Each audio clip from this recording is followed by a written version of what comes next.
Queridos amigos, les doy la más cordial bienvenida a este su espacio donde conversamos de forma amena, de forma directa con ustedes sobre los diferentes temas de derecho y tecnologías. Soy Rodolfo Guerrero y me da mucho gusto el recibirles en esta ocasión, como es por tradición, con un invitado muy especial que nos acompaña desde España para conversar de un tema bastante relevante en la actualidad, donde convergemos sin darnos cuenta y a veces tener en cuenta cómo se denomina esto de forma técnica, modelos de lenguaje grande con el famoso uso de GPT o de Gemini o de Cloud Anthropic, entre algunos otros sistemas expertos.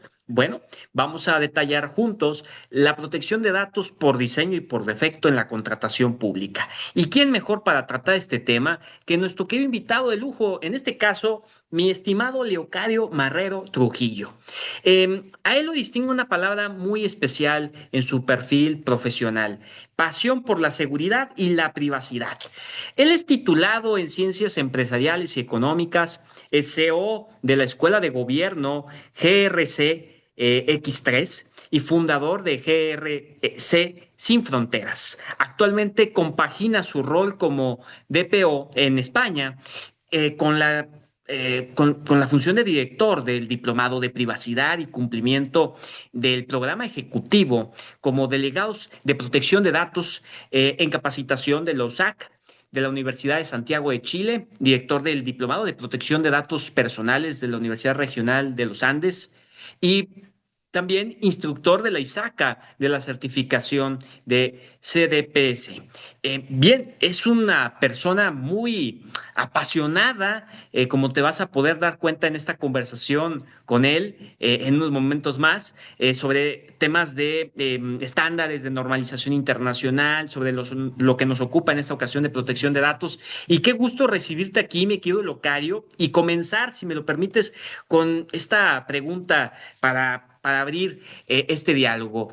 ¿De verdad creemos que un gobierno que no sabe ni licitar un lápiz sin corrupción muchas veces en América Latina y el Caribe va a ser capaz de exigir el privacy by design a empresas que viven de vender nuestros datos? Bienvenido, mi querido Locario. Muchísimas gracias, mi estimado Rodolfo. Es un placer poder colaborar y compartir este espacio y este tiempo. Y de esta forma virtual también tener la oportunidad de unir ambos lados del Atlántico, siempre, como digo yo, a través de la maravillosa lengua de Cervantes. Al final, el español se convierte en un elemento vehicular de cultura y de conocimiento y de experiencia, ¿no? La pregunta que planteas es realmente una utopía, ¿no? Es decir, en realidad es algo que desearíamos que toda la ciudadanía, que esto fuese una realidad, pero está yo creo que muy lejos de que esto se convierte en una realidad, ¿no? Eh, es evidente que hay una necesidad imperativa de que las administraciones públicas no solamente presten servicio a los ciudadanos y que esto se haga de una forma ordenada, utilizando correctamente el presupuesto público, ¿no? Libre, evidentemente, de cualquier tipo de corruptelas, ¿no? Y de mordidas. Esto es lo deseable, pero tenemos un problema regional y un problema cultural importante, ¿no? Pero yendo un poco al matiz, creo que nos falta cultura. Nos falta cultura de conciencia mucho más global de qué es lo que está en juego a la hora de prestar los servicios, ¿no? Entonces, yo digo que muchas veces no es tan importante, o sí es importante, el qué o la forma en la que se van a realizar como importante es el fondo. Es decir, creo que esto es tremendamente importante. En el derecho, por ejemplo, lo tenemos muy claro en esa conjugación entre los requisitos legales y los principios. Es decir, los requisitos serían la parte formal de ejecución del derecho y los principios lo que nos dan directamente son el fondo. Entonces, en marcos regulados como son los de protección de datos, incluyendo, fijaros, en temas de estandarización internacional, los principios tienen un papel predominante, ¿no? Por ejemplo, ya en el año 2011, el estándar ISO 29100 de privacidad elaboró en aquel momento cláusula 5, ahora se llama cláusula 6, 11 principios de protección de datos y así hizo eco en el año 2011 de la decisión de las autoridades de protección de datos que se tomaron en el año 2010 de acoger y se aprobó por unanimidad, recordáis, la resolución sobre el Privacy by Design, Privacy by Default. Entonces, bueno, ya apareció directamente ahí y se ha convertido en un referente y un referente de buenas prácticas. Al final los principios son tremendamente elásticos, nos permiten llegar a cualquier tipo de país, independientemente del grado de madurez, el nivel, digamos, cultural. Lo que hace falta, evidentemente, es actitud, no hace falta predisposición. Y el gran problema de nuestra clase política, yo creo que ambos lados del Atlántico es que precisamente si de algo carecen, es de la actitud adecuada, ¿no? Y creo que a veces del respeto a la propia ciudadanía, ¿no?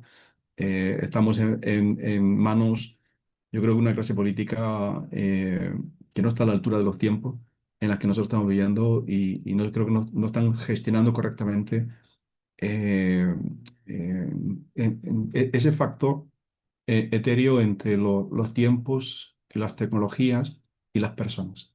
Es decir, creo que están conjugando esos elementos de una forma completamente incorrecta, ¿no? Y si fuese posible, y si lo hiciesen de verdad, probablemente nos encontraríamos con muchísimas decisiones que serían mucho más respetuosas para su ciudadanía, que al final son sus votantes también, ¿no? Es decir, se les deben a ellos, ¿no? Pero el gran problema que tenemos habitualmente es que esto queda en una utopía, ¿no? En el modelo europeo, por ejemplo, ya sí que aparece muy incrustado el artículo 25 del Reglamento General de Protección de Datos, está apareciendo como un elemento vertebrador de la concursal pública, de la licitación pública. Es verdad que todavía estamos en el año 2025 y de aplicación desde el año 2016. Todavía está apareciendo, digamos, las primeras flores, todavía no hay una conciencia plena del tema, pero sí que hay una responsabilidad que se puede solicitar porque evidentemente está en vigor las normativas, ¿no? Yo creo que las regulaciones también son un factor importante y el que exista una regulación que proteja, ampare y empodere al ciudadano, creo que también eso es importante. Cuando esa legislación no existe, al final el político o los políticos o la clase política, el poder ejecutivo, termina castigando a la ciudadanía. Y este es el otro gran problema. Permíteme enfocar ahora en estos comentarios puntuales con el enfoque europeo, querido Leocadio, en lo siguiente. ¿Cómo se explica eh, o cómo explica la Comisión Europea que exija privacy by design a las pymes en todas las licitaciones públicas mientras sigue contratando a un Amazon Web Services o un Microsoft Azure sin activar el cifrado por defecto que ellos mismos certifican como insuficiente en el HRM segundo, por ejemplo? Bueno, esa es una buena cuestión, ¿no? Al final sí que hay una correlación importante a la hora de seleccionar, evidentemente, a nuestros proveedores, ¿no? Los proveedores forman parte de nuestra cadena de suministro. Dice nuestro refranero que una cadena es tan fuerte como el eslabón más débil. No queremos que ese eslabón débil sea uno de nuestros proveedores y, sin embargo, más del 70% de los incidentes se produce en la cadena de valor, ¿no? Y esta es una cuestión que yo creo que la tenemos a la luz, ¿no? De hecho, solo tenemos que ver los últimos grandes incidentes. Por ejemplo, en España hace unos días atrás, el de Iberia nuevamente está en la cadena de suministro. Es decir, este es el gran problema que vamos a tener. Aquí creo que hay un trabajo de fondo. Una cosa es la exigencia que hay que realizar a los proveedores y otra cosa también, ¿verdad?, el nivel de exigencia propio que deberíamos tener a nivel nuestro. Y seguimos teniendo un gran problema de relajación con la cadena de suministro. Es decir, nos ponemos un listón interno, pero ese listón interno no sabemos reflejarlo hacia afuera. Yo creo que no entendemos bien que somos propietarios del activo y propietarios del riesgo. Y pensamos que transferir el riesgo significa transferir la responsabilidad. Y esto es uno de los mayores errores que podemos tener.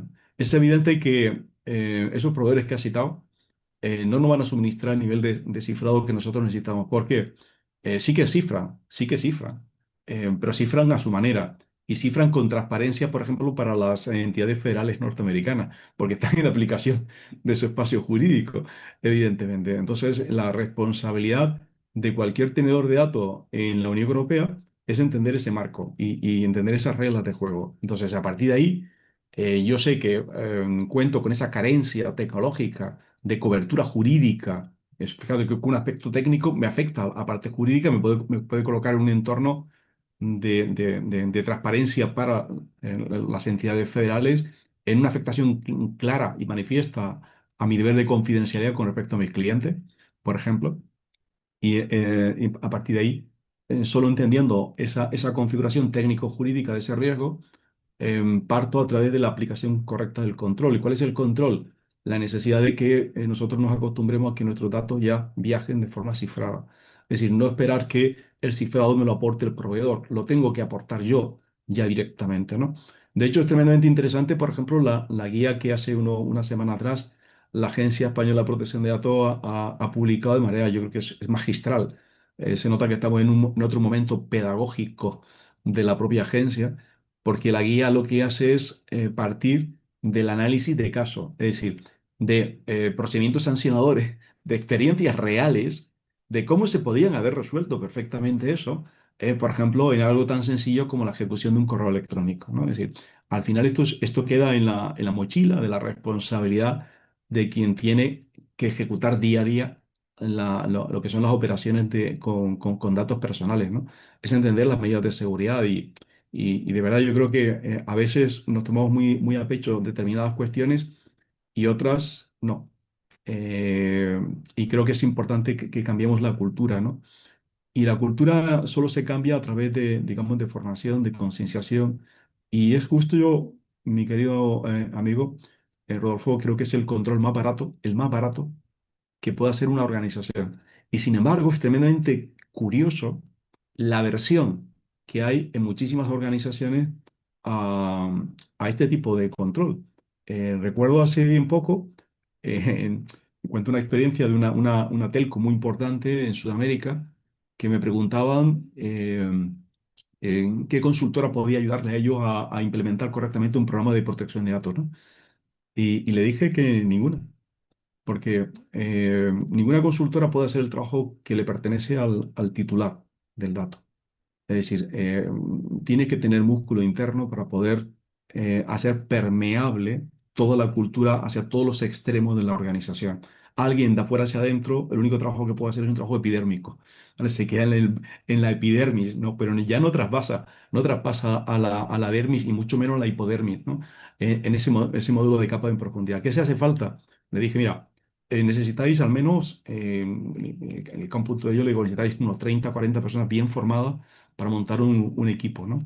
Este equipo formado puede tardar unos 9 meses más o menos académicos y el importe de la matrícula saldría esto por cada uno de los alumnos. Digo, veréis que el costo para poder hacer frente a esto es apenas una décima parte de lo que vais a poder pagar a una consultora. Pero cada vez que pagáis a una consultora, estáis despilfarrando presupuesto público, perdón, presupuesto privado de esa entidad. ¿Por qué? Porque al final el trabajo se queda en el borde, no es capaz de penetrar. Y el trabajo se tiene que hacer de adentro hacia afuera, como las enfermedades. Se tienen que curar de adentro hacia afuera, no de afuera hacia adentro. Y esto es importante. Por eso la formación creo que tenemos un gap importantísimo. Y hay una versión y que nos dedicamos a la academia y nos dedicamos también a la formación de alto nivel. Sabemos cuánto afecta y cómo se nota cuando hay gente bien formada adentro. Esto da gusto. Cuando lo ves, se nota rápidamente el espíritu que hay dentro, pero cuando no se les data de este tipo de herramientas, de habilidad, de competencia, pues también se nota, desgraciadamente. Definitivamente, querido Leocadio, permíteme en este punto de la conversación, ya que son conversaciones, pues, ciertamente profundas y relativamente el gran verdugo en este caso es el tiempo. El ser provocador con lo siguiente. Es coherente que el reglamento de, por ejemplo, de contratación de servicio público español obliga a publicar los pliegos con datos personales de los licitadores y sus trabajadores en la plataforma de contratación del sector público, violando abiertamente lo que es el principio de minimización y el artículo propiamente 25 del Reglamento General de Protección de Datos. Pues yo entro al trapo, me gusta entrar directamente y mojarme. La respuesta para mí es no. Creo que estamos en una aplicación incorrecta del principio de minimización de datos. Al final, en la ejecución del artículo 25, yo tengo que conjugar con todo y cada uno de los principios. Entonces, los principios no afectan a uno solo.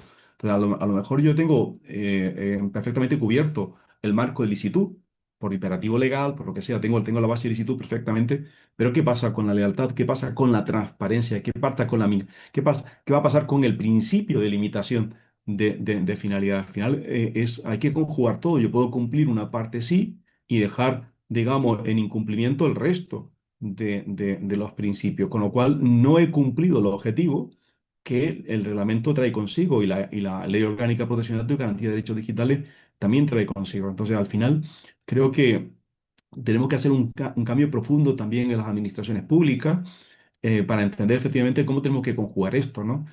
Por ejemplo, hay ejercicios que yo creo que estamos en ese punto de madurez que ya se va notando, que tiene que ver, por ejemplo, en esa ponderación entre el derecho a la transparencia y el derecho a la protección de datos, esa capacidad que tiene el ciudadano de control del presupuesto público, donde en determinadas subvenciones no se puede estar nominando al destinatario, porque podríamos estar haciendo un daño profundo al destinatario de esa subvención. Por ejemplo, a personas que están en condición de vulnerabilidad económica, social, ¿vale? Familiar, por religión o sencillamente víctimas de violencia de género. Entonces, lo que no podemos hacer es sencillamente matar moscas a cañonazos. Yo creo que hace falta un trabajo de neurocirujano para entender que tenemos que aprender a diseccionar de forma correcta. Yo pongo siempre una diferencia entre cómo trataban los cirujanos una intervención quirúrgica hace 50 años atrás o 40 años atrás, donde cortaba y no le importaba la pérdida de sangre que podía haber, porque decía, bueno, voy a reponer no.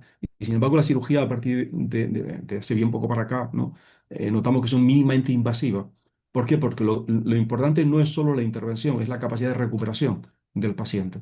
Entonces, cuanto menos, digamos, agresivos seamos nosotros, más va a tener capacidad el propio paciente de ayudar en la recuperación a posterior del tratamiento. Y creo que esto es una visión holística que la administración pública también tiene que aprender a hacer. El problema para que esto se consiga y se haga bien es que las personas que están a cargo de esos pliegos no solamente sean juristas, buenos conocedores y buenos profesionales del derecho público, sino también tiene que aparecer un buen comité de gobernanza donde evidentemente las áreas de protección de datos y privacidad de los DPO puedan cumplir perfectamente sus deberes de vigilancia, de supervisión y sean escuchados, porque el problema es que a veces somos escuchados, pero no somos atendidos, en el sentido de que nuestra consideración no es tenida en cuenta en esa ponderación, y eso es muy triste que pueda pasar, ¿no? En un punto en donde estamos teniendo entre emoción y por otro lado incertidumbre de lo que nos depara hacia los años venideros, querido Leocadio. Permíteme el añadir lo siguiente a la mesa de conversación y también a su vez, pues ya encaminándonos al cierre y a las reflexiones o a la reflexión final.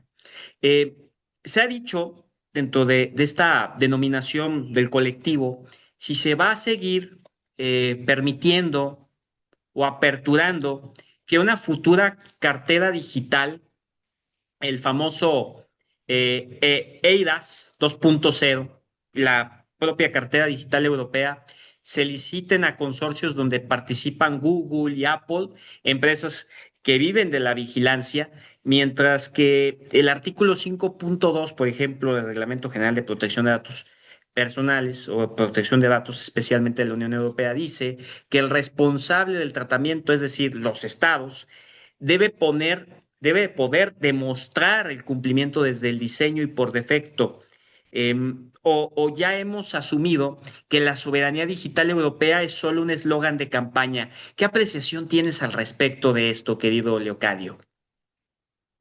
Yo creo que estamos en un querer y no poder. Es decir, no cabe duda de que el Reglamento General de Protección de Datos es la base de la Agenda Digital 2030 europea, y es un elemento que es totalmente transversal a la regulación que se está levantando. El problema es que estamos también ahora mismo en un escenario en el que el poder, digamos, ejecutivo europeo está sometido a muchísimas tensiones de lobbies muy importantes, ¿no? Y evidentemente esa tensión política, geopolítica, tiene una afectación sin lugar a duda en la parte geotecnológica. No podemos olvidar de que esa presión que viene ahora mismo desde el Ejecutivo norteamericano, detrás están los grandes lobbies tecnológicos. Antes la presión era como más, digamos, de lobby, más de empresa hacia digamos, el escenario europeo, pero ahora ha cobrado una mayor virulencia a través de la personalización del propio presidente de los Estados Unidos. Y al final, esa amenaza que está por detrás es una manera de decir, vale, vosotros vaya por acá, pero nosotros participamos del pastel. Y aquí es el gran problema donde al final el poder ejecutivo es el que creo que le está dando la espalda de verdad a la ciudadanía, ¿no? Yo creo que tenemos siempre la garantía plena del TGU. Es decir, que la división de poderes en la construcción europea, eh, creo que es la última salvaguarda que nos queda a los ciudadanos europeos para seguir defendiendo nuestra Carta de Derechos Fundamentales. Es decir, al final creo que esa respuesta proactiva tiene que estar perfectamente demostrada por parte de los estados, no puede quedar sencillamente como una capa de barniz, una capa de pintura exterior, donde yo digo una cosa, pero hago lo contrario, y hay que exigir de verdad el que esto se realice de una forma correcta. El gran problema es evidentemente la carencia de músculo tecnológico, de autonomía e independencia tecnológica que tiene la Unión Europea con respecto a otros mercados. Y evidentemente están estos gigantes ahí que mientras nosotros estamos trabajando en la legislación de eIDAS y luego eIDAS 2, ellos están trabajando en el desarrollo de la wallet, ¿no? Entonces, bueno, o sea, al final, ese grupo de presión está ahí y nuevamente yo utilizo una expresión que muchas veces no resulta, no deja de ser coloquial, pero también lo es técnica. Y es que nos hemos acostumbrado a un escenario de tráfico de datos. Y tráfico me refiero en el sentido de ilícito de datos. Es decir, estamos a la misma altura que muchas veces podemos estar ubicando el tráfico de armas, el tráfico de personas. Entonces, estamos ahí en ese escenario en el que hemos blanqueado el tráfico de datos, ¿no? Y esto creo que es tremendamente, no solamente es triste, sino que también es, creo que una rendición. Y yo creo que debemos hacer un trabajo entre todos los profesionales que nos dedicamos a esto de cultura. Yo creo que lo digo siempre donde voy, lo dije así bien poquito en Chile, en dos congresos que estuve en Santiago y en Valparaíso. Dije claramente a todo el auditorio, tenéis que pensar que nosotros no nos dedicamos a proteger datos, ni siquiera a proteger datos personales. Lo que estamos defendiendo son nuestros derechos y nuestras libertades, porque el mundo de la protección de datos que protege en defensa en profundidad del derecho a la privacidad y el derecho a la intimidad, ¿vale? Es probablemente, mi querido Rodolfo, el último reducto de libertades que nos queda. O sea, está la neurotecnología, los neurodatos que van a afectar a nuestros neuroderechos. Entonces, hasta nuestros pensamientos y nuestros sentimientos van a poder ser objeto de tratamiento, de procesamiento, de almacenamiento externo a nuestro ser. Por eso digo que probablemente sea el último refugio que nos quede. ¿Durante cuánto tiempo nos va a quedar? Pues al ritmo que vamos, creo que bien poco, porque tecnología estén desarrolladas, eso que comentaba Enisa en años 2021, 2022, 2023, lo tenía colocado en el top 3 de ciberriesgo más importante que tenemos en la Unión Europea, que es el autoritarismo de vigilancia, eh, probablemente va a volver a emerger con muchísima potencia y los estados van a ver en esa una oportunidad y una forma de controlar a la ciudadanía. Ahí tenemos un problema importantísimo. Lo vamos a tener con el euro digital, lo vamos a tener con eIDAS 2 también en un momento determinado, porque si todo es digital, al final vamos dejando una huella y al final nuestros espacios de libertad vamos a tener que estar dando explicaciones de por qué estabas en determinado sitio con determinada persona. Y al final tú dices, bueno, ¿a dónde hemos ido? O sea, ¿hemos avanzado como sociedad o hemos retrocedido como sociedad? ¿No? Y esta creo que es una de las grandes cuestiones, ¿no? Y por eso digo que cuando me presentaron en Valparaíso y en Santiago, en el Congreso, dije que yo no me llamo Leocadio Marrero, yo me llamo Mi Dato Soy Yo, que era como se llamaba el Congreso, ¿no? Es decir, al final nosotros somos datos y tenemos que ser eh, conscientes de que esos datos reflejan lo que somos y lo que queremos ser. Como dice nuestra querida Carissa Belli, los datos personales o nuestra privacidad no es un momento patrimonial individual, sino que es colectivo.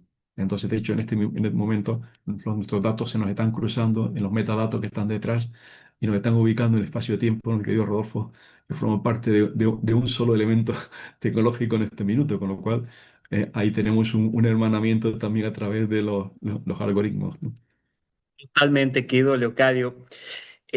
A ver, me queda claro y nos debe de quedar claro a todos los que nos están siguiendo y escuchando en esta amena conversación contigo que hay muchos desafíos que están ya frente a nosotros prácticamente de cara no solamente al 2026, sino a los años que sigan en una ruta, podemos decirla en principio hasta el 2030, en donde hay neuroderechos, hay una preocupación y a su vez hay mucho desconocimiento de lo que significa una herencia digital.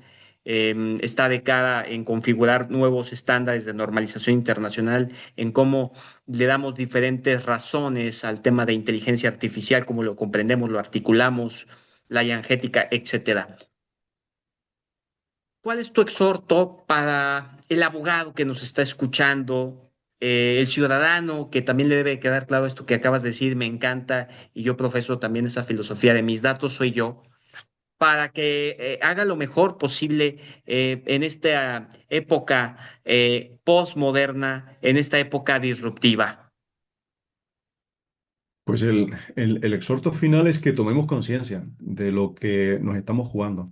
Es decir, el momento histórico y probablemente el momento más débil para la propia existencia del ser humano tal y como la conocemos, ¿no? Como dice mi querido Ricard Martínez, probablemente es el momento, el mejor momento de la historia para que los profesionales que nos dedicamos a esto podamos, tal cual hizo Leónida con sus 300 espartanos, salir a luchar contra Jerjes primero y el millón y medio de persas que estaba enfrente, ¿no? Ese, digamos, es el gran diferencial entre quienes estamos defendiendo esto y quienes nos están atacando. Es decir, necesitamos mucho más brazos, necesitamos mucha más fuerza a nuestro alrededor, mayor grado de conciencia. Y creo que la conciencia es lo primero. Hay una frase magistral que yo repito muchísimo y puede sonar un poco, pero yo tiro mucho de mi refranero favorito. Y digo que no hay mayor desprecio que la falta de aprecio. Y para apreciar algo, Rodolfo, hace falta conocerlo. Y el gran problema es que no conocemos nuestros derechos. De hecho, esto lo he tenido la oportunidad de vivirlo, inclusive cuando he tenido que dar formación, por ejemplo, a abogados, en el propio colegio de abogados, o he tenido que dar formación, por ejemplo, a sindicalistas, ¿no? Y hemos hablado de cuáles son los derechos. Y en realidad no conocen los derechos, ¿no? Y tampoco conocen cuáles son nuestras obligaciones. Entonces hay que empezar por ahí, ¿no?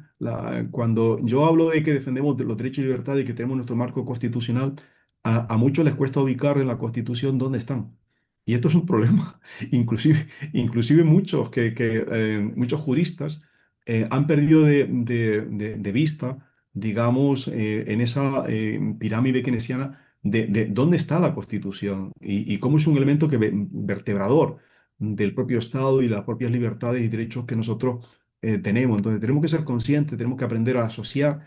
Y a mí me gusta de forma pedagógica explicarlo y lo explico a nivel de empresas, de grandes organizaciones, de bancos, cuando tengo que dar formación de alto nivel interior, es recordar el marco constitucional, el marco de reglas que nos hemos dado para trabajar a nivel de país, que al final es el modelo jurídico que nos permite ordenarnos económicamente, que es el modelo que nos permite ordenar el tránsito de datos y el tránsito económico también.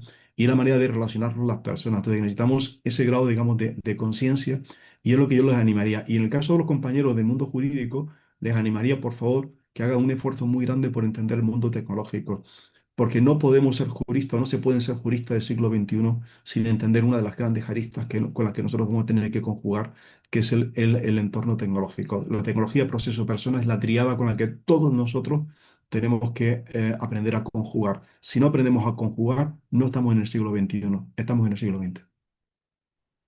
Creo que precisamente ahí lo tenemos.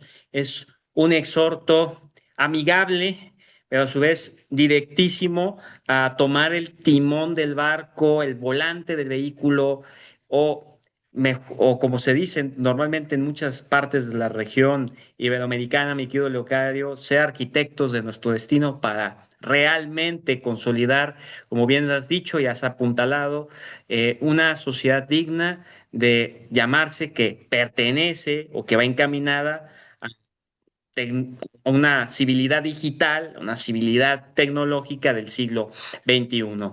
Él es Leocadio Marrero Trujillo, es un apasionado dentro del tema de tecnologías y de derecho, queridos y queridas integrantes de esta audiencia digital, CEO de la Escuela de Gobierno GRC X3 y fundador de GRC Sin Fronteras. Y como lo pueden ver perfectamente en su pantalla, describe precisamente la parte de gobierno, la parte de riesgo y la parte de cumplimiento. Te agradezco mucho, querido Leocadio, el estar hoy con nosotros y, por supuesto, estar próximamente, si lo permites, para seguir dilucidando juntos los desafíos y las propuestas de valor para hacer juntos esta sociedad del conocimiento digital. Un placer, mi querido Rodolfo. Un saludo a toda la audiencia. A todos les agradecemos y los exhortamos a que compartan esta conversación para que llegue a más personas y hablando de tecnología, el algoritmo de esa manera nos trate de maravilla. Nos despedimos en este panel disruptivo para que, bueno, opines, nos dejes tus comentarios y nos veamos en la próxima conversación. Muchas gracias.